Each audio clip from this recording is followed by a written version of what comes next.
suis très heureuse de vous retrouver aujourd'hui pour encore une interview. Aujourd'hui, j'accueille Olivier Pérussel, qui est prof de Qigong et il va nous parler de son métier. À tout de suite.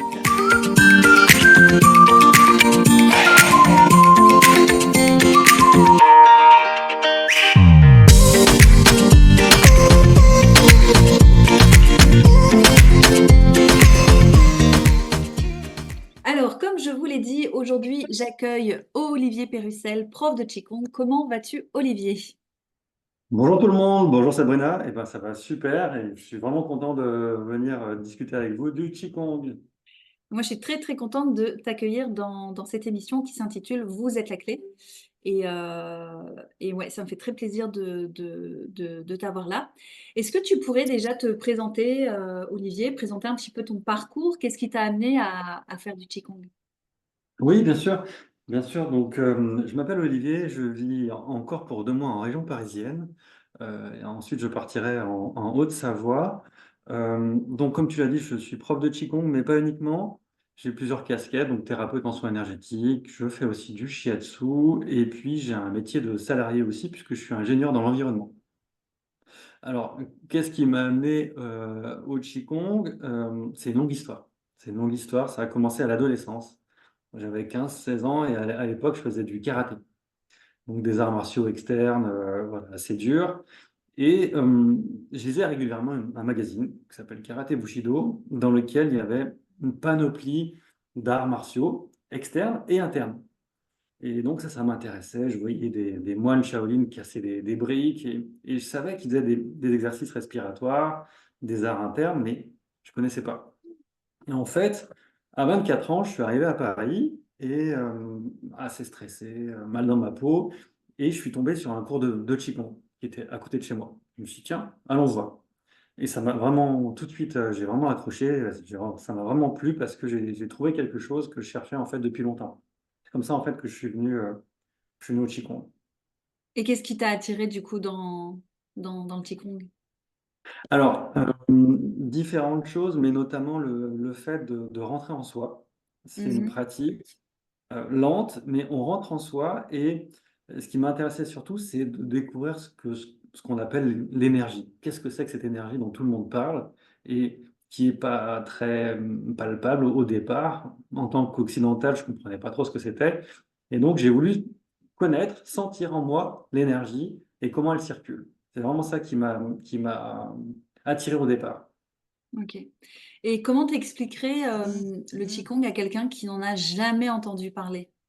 Ouais. Alors, le Qigong, donc déjà, on va peut-être revenir aux bases. Donc, Qi, c'est l'énergie. Euh, alors, dans notre tradition, on appelle ça le Ki au Japon, le prana en Inde. Et Gong, ça s'écrit Gong d'ailleurs, c'est le travail. Donc, ça va être le travail de l'énergie ou encore le travail du souffle. Et donc, le Qigong, ça peut être vu comme une gymnastique énergétique d'origine chinoise. Et il faut savoir que c'est un pilier de la médecine traditionnelle chinoise. Ça fait partie de l'un des 5 piliers de la médecine traditionnelle chinoise, avec l'acupuncture, par exemple, ou la diététique chinoise, ou les massages Tuina, par exemple. En Qigong, ce qu'on va faire, c'est qu'on va faire des mouvements lents et synchronisés avec la respiration. Ça, c'est important. Le fait que ce soit lent, ça permet de rentrer en soi. Et donc, on va faire des mouvements, voilà, relativement lents, en synchronisant les jambes, les bras, la respiration.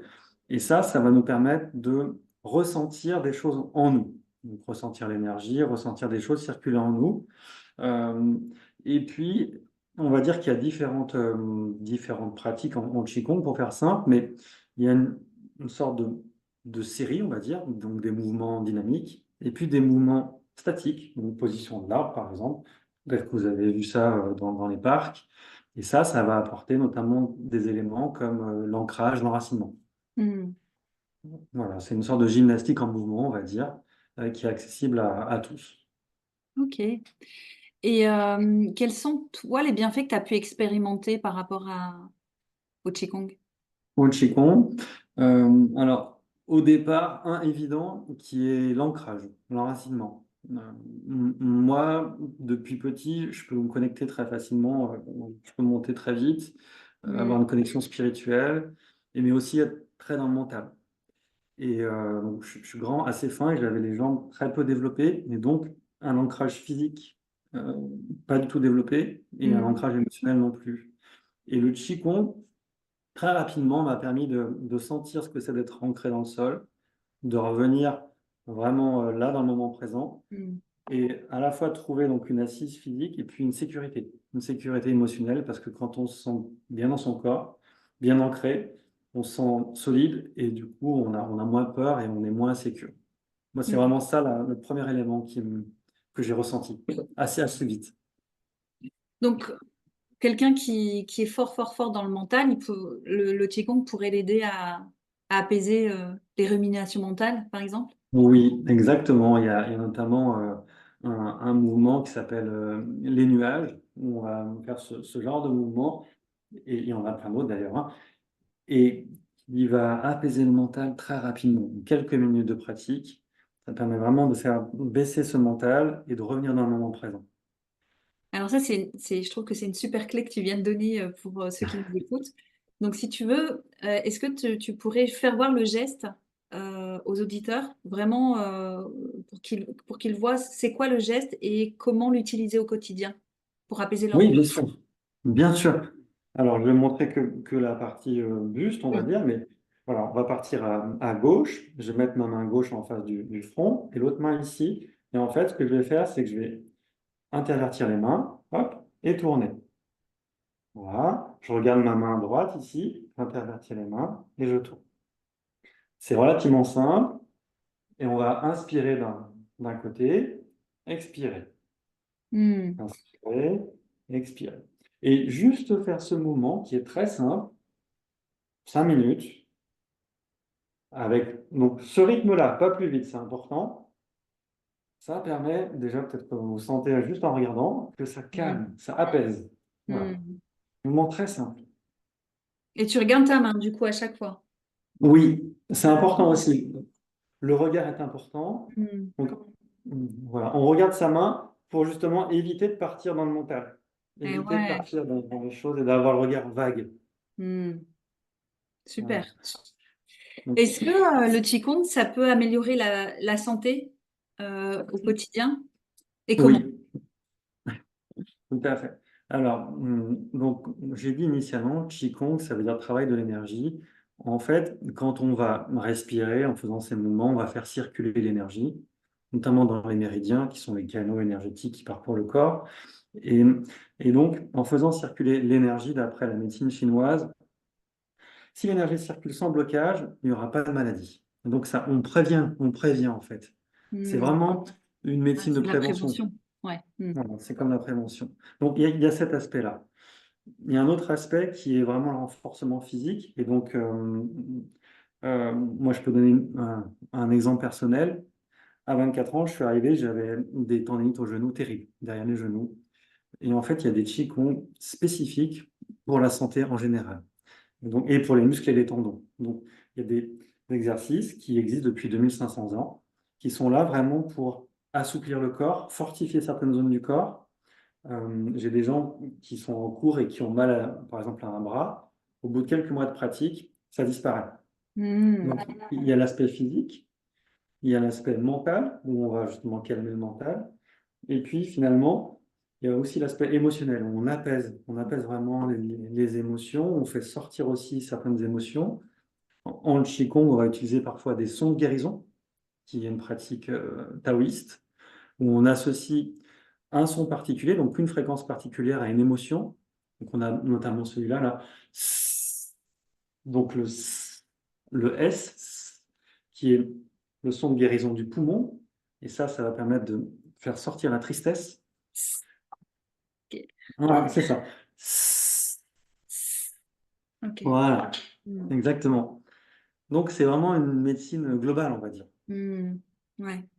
Ouais, donc quand tu as évoqué la personne qui avait les douleurs là, donc en fait, à force de bouger le corps, de lui amener ce mouvement et de faire circuler l'énergie, la Exactement. douleur, elle s'enlève en fait.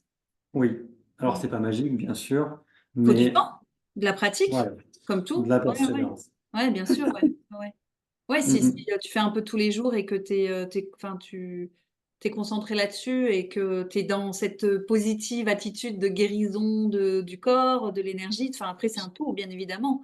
Mais, Ouais, mais c'est le fait aussi de faire recirculer l'énergie dans le corps qui va faire aussi que la douleur s'enlève finalement. exactement. Et il y a différents piliers en Qigong dans la pratique. Il y a le mouvement, il y a donc le rythme, il y a le souffle qui va avec, et il y a bien sûr l'intention. Parce que on dit en médecine chinoise, là où va l'intention, va l'énergie. Et donc, si on met une intention particulière, par exemple de guérison, ça va accélérer encore le processus. Yes. Ok. Et est-ce que tu pourrais, ça résonne, c'est pas grave. Est-ce que tu pourrais donner la différence, enfin, je ne sais pas s'il y a une différence entre, par exemple, les pratiques de yoga, de tai chi, enfin, parce qu'il y en a plein. Qu'est-ce qui va différencier le qigong par rapport au tai chi, par exemple? Ouais. C'est une bonne question parce qu'elle est souvent posée et c'est pas souvent clair. Il faut savoir que les deux sont liés. Dans le tai chi, on va trouver notamment avant ce qu'on appelle la forme. Donc la forme, c'est une sorte de kata. Une sorte de kata qui est souvent composée de 108 mouvements. Une forme de Et quoi, tu as dit? c'est une forme, on appelle ça une forme, ou un kata, Un pour ceux qui ont kata. fait des arts martiaux, pour ceux qui ont fait des arts martiaux, un enchaînement, on va dire, de 108 mouvements. Ça, on le J'avais pratique compris en un tête. câlin. Ah non! C'est pour ça que je te vais Ah, répéter. ok. Non, ok. Un kata. Un Oui. kata, donc c'est une forme, un enchaînement de 108 mouvements. Ça, c'est une pratique donc, de tai chi, mais avant, on va faire des exercices de qigong. En gros, la différence entre les deux, c'est que le tai chi, il a une application martiale, déjà, Ah oui. une application de combat. Ah Donc oui. en tai chi, on va utiliser son corps, comme en qigong, mais aussi on va utiliser des armes, des épées et différentes armes, parce que ça a vraiment une vocation de combat, initialement, euh, que le qigong n'a pas, Hmm. ou très peu. Ensuite, le tai chi, c'est vraiment, comme je l'ai dit, une série de 108 mouvements, donc il va falloir mémoriser l'enchaînement. Ce qui n'est pas le cas en Qigong. En Qigong, on a des mouvements courts, vraiment courts. Et c'est fait exprès pour Hmm. pouvoir bien rentrer dedans et sentir ce qui se passe en soi. Ce qui fait que généralement, ce que la plupart des profs proposent, c'est de commencer par le Qigong. C'est plus simple. Ça permet d'avoir aussi les bases de comment s'orienter dans l'espace, d'avoir développé une conscience spatiale, une synchronisation des mouvements en soi, avant de passer au tai chi si on veut. Ok. Est-ce que tu aurais peut-être un témoignage d'un de tes élèves euh, où tu as vu qu'il y a une transformation, une vraie transformation du fait qu'il a fait du Qigong avec toi?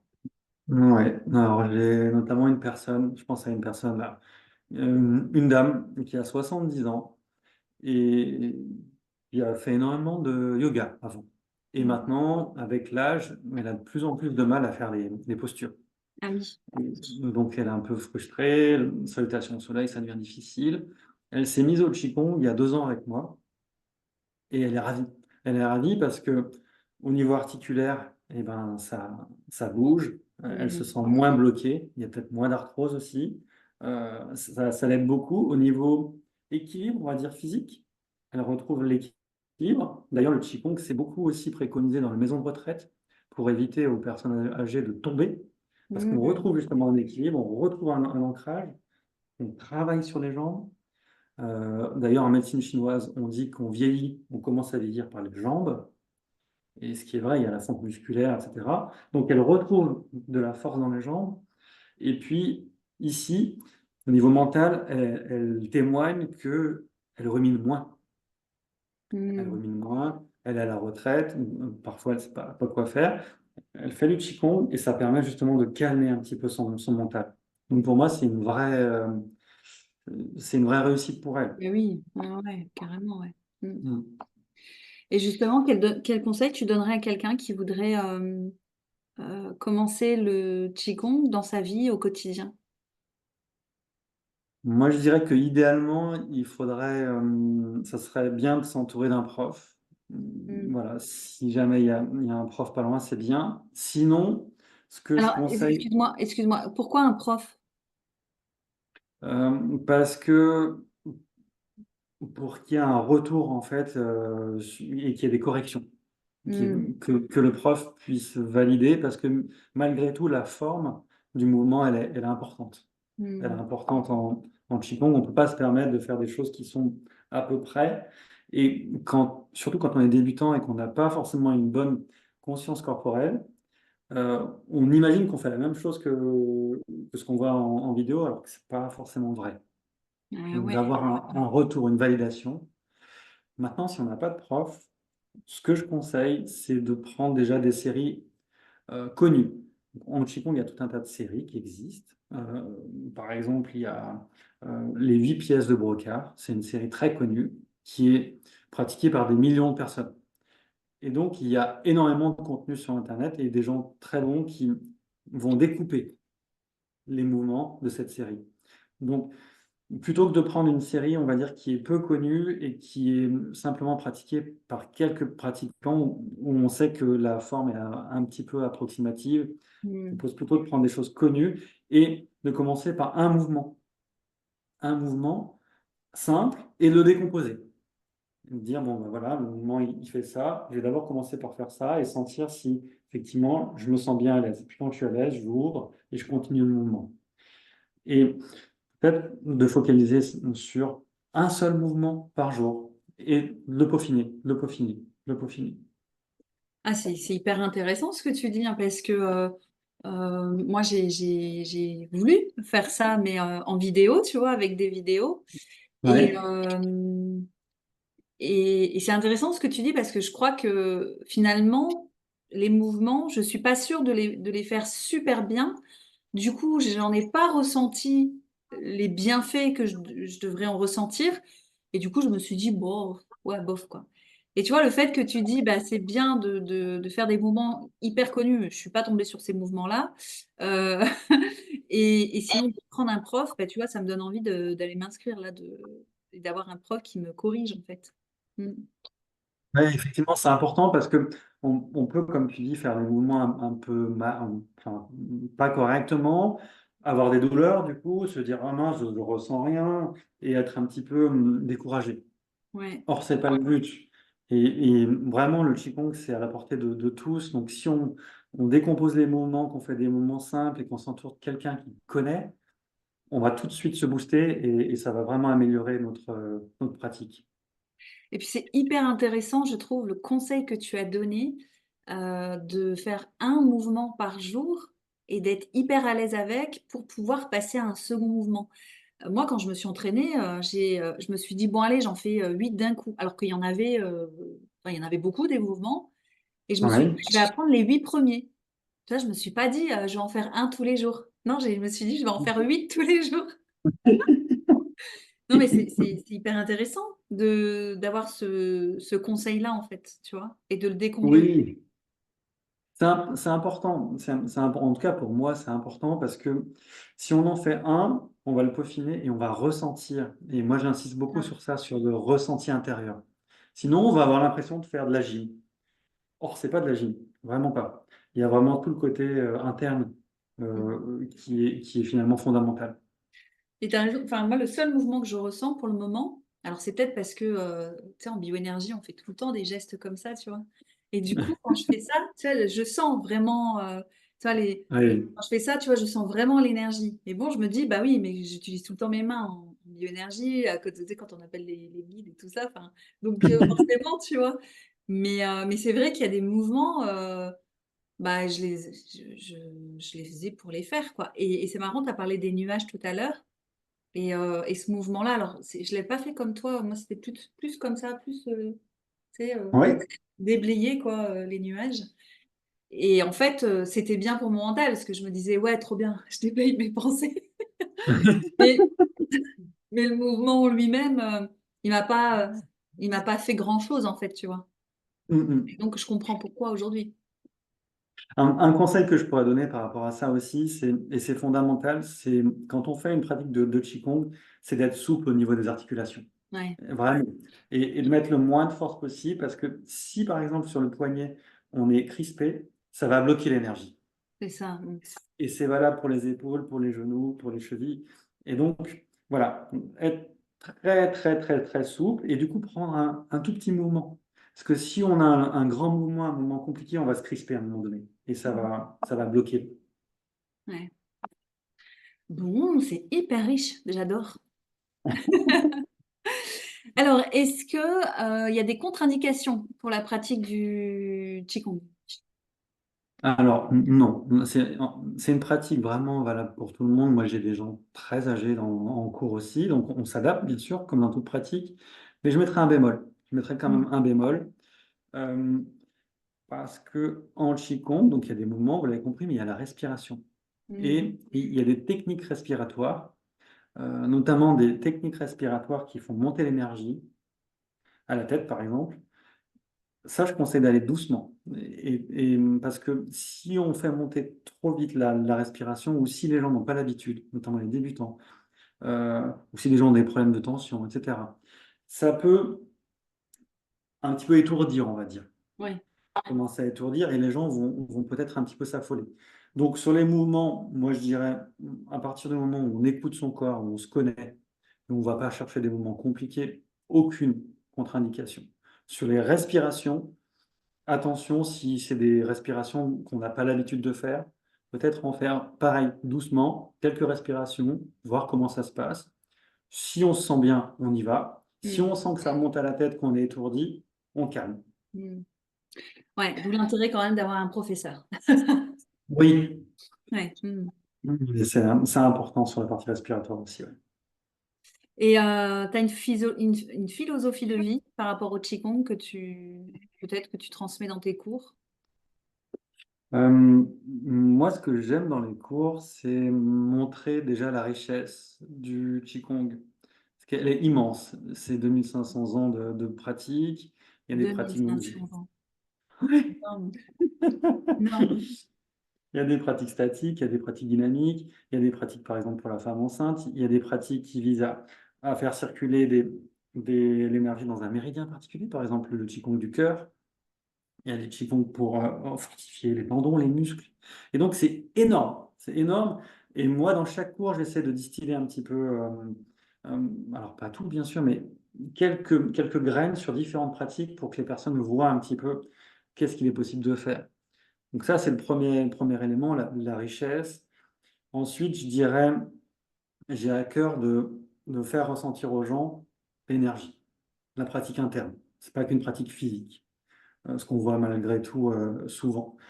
Et donc, j'explique. J'explique ce qu'il faut faire, j'explique ce qu'on peut ressentir, j'explique quels méridiens sont impliqués dans telle et telle pratique, comment il faut visualiser pour que finalement, petit à petit, au bout de quelques mois, les gens ressentent l'énergie et ressentent vraiment euh, qu'est-ce que c'est que l'essence du Qigong. Mmh. Voilà. Super. Peut-être pour finir l'émission, est-ce que tu aurais, 1 ou 2 exercices, que tu peux faire voir avec tes bras, et que les gens non, un seul puisqu'on a dit que c'était important de travailler sur un seul exercice, donc un seul exercice sur lesquels, les personnes peuvent travailler tous les jours pour que ça leur fasse du bien. Quelque chose de simple. Hmm. Je dirais, je vais montrer un exercice qui s'appelle ouvrir la poitrine et son cœur. Alors, ils ont tous des noms poétiques en général, parce que la pensée chinoise, c'est une pensée très métaphorique. Mmh. Donc, contrairement à nous, on est beaucoup sur des images. Donc, je vais montrer celui-là, il est très très simple, hein. Pareil que toi. Donc, les mains sont comme ça au départ, donc paume face au sol. Je monte les mains, et puis ici, j'ouvre, ouvrir la poitrine et son cœur. On comprend pourquoi. Voilà. Et ici, je vais hop, casser le poignet, comme ça. Voilà. Mettre les mains paume face au ciel et dérouler. Voilà, je déroule par le petit doigt. Hop, et puis je descends. D'accord? Donc je refais. Je monte ici, j'ouvre la poitrine, je casse le poignet, paume face au ciel, et je déroule par un petit doigt. Tout simple. Ok, Ouvrez la bouche. Voilà. je le Ici, on va refais travailler. comme ça, je casse le poignet, je fais ça Ouais, c'est et je ça. fais ça. Tout Ok, à fait. et après je recommence. Et on inspire, c'est ça? Inspire. Voilà, j'inspire, j'ouvre, j'expire jusqu'en bas. Si c'est possible, sinon on fait des respirations plus courtes. J'inspire, j'ouvre bien la poitrine, j'expire. Donc on ouvre son cœur. On ouvre son cœur à la vie. Et ici, en faisant ce mouvement, on va travailler donc les méridiens. Donc, je ne rentre pas trop dans le détail, mais les méridiens du cœur, du poumon Cœur, ouais. notamment. Hmm. Ici, voilà. Cœur et Ah poumon. oui, ouais, Et ouais. voilà. Très simple, Ouais, mais très super. efficace. Merci beaucoup pour ce cadeau que tu nous as fait à tous. Je vous invite vraiment vous qui nous écoutez, à faire ce mouvement une fois tous les jours pour voir un petit peu les bienfaits, comme l'a dit Olivier, les bienfaits que ça peut vous apporter. Peut-être que vous allez voir les bienfaits au bout de 5 jours, au bout de 2 semaines, au bout de 3 semaines. Mais à un moment donné, je pense que vous verrez de toute façon les bienfaits de faire ce mouvement et ça vous donnera peut-être envie de faire du Qigong. Eh bien, Olivier, on arrive à la fin de l'émission. Je te remercie d'avoir répondu Merci pour rien. à toutes ces questions. Euh, N'hésitez pas, alors je vais remettre les informations concernant Olivier en bas, enfin sur le, en bas, hein, vous avez qu'à lire en bas, je ne sais plus comment on dit, sous la publication, voilà. Donc n'hésitez pas à aller voir, je vais remettre vraiment toutes ces coordonnées. D'ailleurs, où est-ce qu'on peut te trouver? Tu as un site internet, tu as quelque chose? Oui, oui, j'ai un site internet qu'on pourra mettre peut-être en dessous de la Oui, vidéo. oui, on va le mettre, ouais, ouais. Voilà, Tu peux le dire? effectivement. Ouais. Voilà, bah, c'est art énergétique avec un S et art énergétique bois de Ok, Vincennes.com. ok. De Voilà. toute façon, ouais, je vais remettre vraiment toutes les informations. Est-ce que tu formes en Qigong? Non, Pas non, encore. non. Je donne des initiations, voilà, des cours réguliers, mais pas de formation pour l'instant. D'accord, ok, très bien. Très bien. Alors, eh bien, écoutez, merci à vous de nous avoir écoutés. N'hésitez pas à vous abonner si ça vous parle. Si ça vous parle pas, vous abonnez pas. Vous faites ce que vous voulez. En tout cas, merci. Je vous rappelle encore une fois que vous êtes la clé. C'est vous qui décidez de votre parcours. Vous n'êtes pas obligé de croire tout ce qu'on est en train de vous dire là. J'ai envie de vous dire, testez, pratiquez, faites votre propre opinion. Testez le mouvement qu'Olivier vous a donné et vous allez voir si oui ou non ça fonctionne pour vous. Voilà, c'est super important que vous gardez votre discernement et votre vérité à vous. Donc, eh ben, écoutez, moi je vous dis à très très vite pour une prochaine émission et on retrouvera Olivier de toute façon aussi dans une prochaine émission, mais on le garde en surprise. Bye bye! Merci.